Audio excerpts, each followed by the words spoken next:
What is up, everybody? Welcome back to our video. Hope y'all have an amazing day as usual. I'm back with another YouTube video. If you're new, please make sure to like, subscribe, and always comment down below. It really helps out the video. So today, it is currently Friday the 13th, and I'm going to be reacting to a Mr. Nightmare video of the most horrific things that have happened during Friday the 13th. So it is also Friday the 13th in October, which is crazy. So I'm going to react to this video. Let's get into this. It's a long video, so let's get right into this.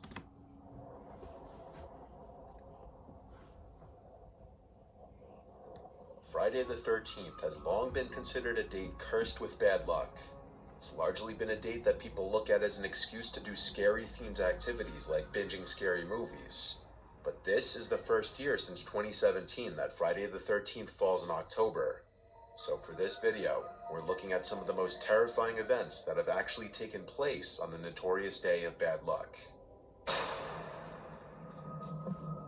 Tupac Shakur, better known as a stage name simply as Tupac. I love an Tupac. American rapper widely considered to be one of the most influential and successful rappers of all time. Tupac was arguably responsible for some of the most memorable rap verses in history. And while much of his notoriety came about after his shocking death in the mid-1990s, he's still remembered and talked about today. On the night of September 7th, 1996, Tupac was in Las Vegas celebrating his business partner's birthday. One night while there, he attended the Bruce Seldon vs. Mike Tyson boxing match with Suge Knight at the MGM Grand. Later that night at about 11:15 p.m., while at his stoplight, a white four-door Cadillac sedan pulled up to the passenger side of Tupac's vehicle, and an occupant rapidly fired into the car. Yep, they found out who did it too. Once in the arm, once in the thigh, and twice Tragic. in the chest, with one bullet entering his right lung. Tupac succumbed to his injuries 6 days later on September 13th. Which was a Friday. Really? The case went unresolved, with people suspecting his friend Suge Knight and even rapper Biggie Smalls of the murder. But recently, on September 29th, 2023, 60-year-old Dwayne Keith Davis was charged in the killing of Tupac. Dwayne is not accused of being the one to pull the trigger that night in Las Vegas, but he is, however, being accused of having been the one to call the hit on Tupac. The trial is still currently in progress. They just found out who did it.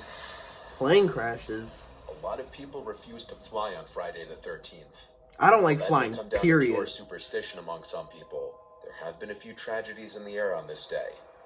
In October 1972, on Friday the 13th, a plane heading to Chile was forced to crash land in the Andes Mountains. The flight was carrying 45 passengers and crew, including 19 members of the Old Christians Club rugby union team, along with their families, supporters, and friends. Good Lord. 3 crew members and 9 passengers died immediately. Several more died soon afterward due to the frigid temperatures and the severity of their injuries. Survivors of the crash hid in the wreckage for warmth and were eventually forced to cannibalize and eat deceased passengers to survive. Oh my God. A rescue team was sent out, but the mission was called off after 10 days. Wow. However, 72 days long. after the crash, as the weather improved with the arrival of late spring, 2 survivors climbed a 4,700-meter mountain peak without gear and hiked for 10 days into Chile to seek help, traveling a total of 38 miles. The 2 men were able to alert authorities that there were still 16 survivors trapped in the mountains, leading to their rescue. But believe it or not, on the exact same Friday the 13th as this plane crash, the same exact date, was another plane crash that killed all 164 passengers and 10 flight crew. It was Aeroflot 217. The plane needed to land due to horrible weather conditions, but crashed upon landing in Russia just 3 miles away from the runway. Good. The exact cause of the crash could not be determined, but it's speculated that it was largely to do with simply human error. Casualty-wise, it is one of the worst plane crashes in history. While these incidents are incredibly rare, perhaps there is a reason flights are cheaper on Friday the 13th. Hey. If you're not superstitious, perhaps it may be worth it. But now we move from the sky to the sea, looking at the Costa Concordia disaster. On Friday the 13th, January 2012, the 8-year-old Costa Cruises ship Costa Concordia just left Civitavecchia, Italy at approximately 7:18 p.m. On board were 1,022 crew members and 3,206 passengers. A lot of people. As the Concordia approached Giglio Island several hours later, it deviated from its standard course. moving closer to the small Tuscan island for a maritime salute, which included the cruise ship sounding its horn to show off to onlookers on the land.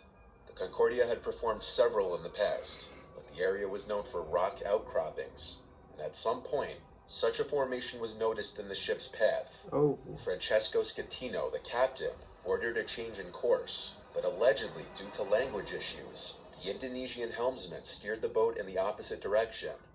It took a little over 10 seconds to correct the maneuver, and the boat's bow ultimately swung clear, but the stern collided with the reef at approximately 9:45 p.m. Oh no. Damage had been done. The Concordia's port side had suffered a 174-foot tear. This caused the ship to list and then partially sink. That was a thumbnail. At first I thought that was the Titanic, but now that I think about it, that's a really good quality picture, so it couldn't have really been the real Titanic. On an underwater ledge. Although a 6-hour rescue effort brought most of the passengers ashore, 33 people died, 27 passengers, 5 crew, and later a member of the salvage team. An investigation focused on the shortcomings in the procedures followed by the Concordia's crew and the actions of the captain, Francesco, who left the ship prematurely, leaving behind about 300 passengers on board the sinking ship, most of whom were rescued by helicopters or motorboats in the area. Schettino was found guilty of manslaughter and sentenced to 16 years in prison. Wait, hold on. Despite receiving criticism, leaving behind about 300 passengers on board the sinking ship, most of whom were rescued by helicopters or motorboats in the area. Schettino was found guilty of manslaughter and sentenced to 16 years in prison. Despite receiving criticism, this was intentional? Costa Cruises and its parent company, Carnival Corporation, didn't face criminal charges. The total cost of the disaster, including victims' compensation, refloating, towing, and scrapping costs, is estimated at $2 billion. $2 billion? 3 times the ship's original $612 million construction cost. Jesus Christ. The cruise line offered compensation to passengers to pay for all damages, including the value of the cruise. Only 1/3 of the survivors took the offer. This remains the biggest modern cruise ship catastrophe. That's crazy. Cruise ships terrify me. David Anthony McGreevy was born in Southport, England in 1951 to Bella and Thomas McGreevy. David was the second oldest of 6 children. Since David's father was a sergeant in the British Army, a lot of his childhood was spent moving from one army base to another. This could mean that one year he was being educated in an army school in England, the next in Germany. According to David's mother, living in Germany was his happiest time. David's mother, Bella, later said she could only remember one childhood incident of concern, as David was otherwise allegedly well behaved. In 1967, 15-year-old David left school and enlisted in the Royal Navy. However, he was dismissed from the Navy in August 1971 after being court-martialed for starting a fire that destroyed a mess wardroom. David then moved back in with his parents, but around this time his life was crumbling, as his fiancée broke up with him and he was fired from several jobs. For this reason, his parents became fed up with him and kicked him out. So David turned to his friend Kenneth Ralph. Those are some horrible parents right there. I mean, if your child is going through a tough time, don't kick them out. That's horrible. Let him board with he and his wife, Dorothy Elsie, and their 2 small children, Paul and Dawn. Clive and Dorothy had been school friends. There was a 5-year age gap between them. They had married in September 1968, when Dorothy was 16 and pregnant with Paul. At the time David moved in, Dorothy was pregnant with their 3rd child, Samantha, who was born on the 14th of July in 1972. With both Clive and Dorothy busy working, David acted as a babysitter for the Ralph children. He was regarded by family and neighbors, as well as the Ralphs, as a person who loved children. So what would soon happen was nothing short of unexpected and horrific. On Friday the 13th, in April 1973, Elsie was picked up from work by Clive, who had left home late with the children all asleep. When the couple arrived at their home, the police were already there. They escorted them to the police station. What did he do? Told of the horrible truth that their children had been murdered. So what happened? What? David was known to be a heavy drinker and sometimes a violent drunk. He had gone to a nearby pub earlier that evening with a friend, and he had 7 pints of beer. Damn! The 2 men had played cards and darts, though a small altercation took place prior to leaving the pub. Clive picked David up from the pub and brought him to look after the children, while Clive went to get Elsie for... Oh... if the guy was drunk, why would you have him look after kids and just got into a fight? That's crazy. Hold on, something happened to my light right here. From work, sometime between 10:15 and 11:15 p.m. Okay. David, while completely wasted, became infuriated with the children, beginning with the baby, Samantha, who had been crying for her bottle. David violently killed the 3 children, each in a different yet brutal manner. Wow. After killing the 3 children, David went down to the basement and retrieved a pickaxe to further mutilate their bodies. What? David was arrested by police at 3:50 a.m., walking on a road near Ralph's home. Upon his arrest, David initially denied any responsibility, but several hours later, he admitted to the murders, with his only explained reasoning disgustingly being simply that the baby was crying. David Okay, was he's sentenced to crazy. multiple life sentences with minimums of 20 years. And in prison, he was subjected to frequent abuse by other prisoners. I can He imagine. spent most of his 45 years behind bars in protected conditions. Good. In December of 2018, a parole board cleared David for release, They declaring that he released had him? changed significantly and he was no longer a Yo, risk. this was in Germany? Okay, they need a better justice system because people are getting away too easily. Same thing's happening in America. They're just like dropping people's charges. They're dropping it like it's hot. It's crazy. There's bound to be anywhere from Baxter. 1 to 3 Friday the 13th each year.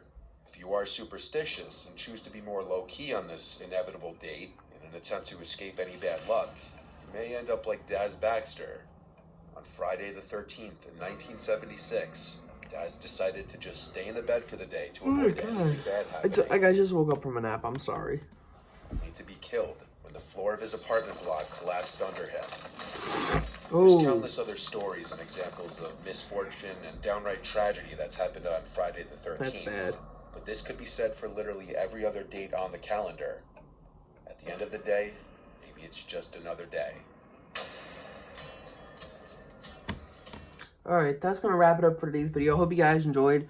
These were not like the typical stories that Mr. Nightmare has, so I was kind of disappointed about that, but we really found out some crazy stories about some cruises, even Tupac in the beginning. That's crazy. I'm a huge Tupac fan, so, you know, pretty interesting. But that's going to be for today's video. Make sure to like, subscribe, and God bless to all you guys.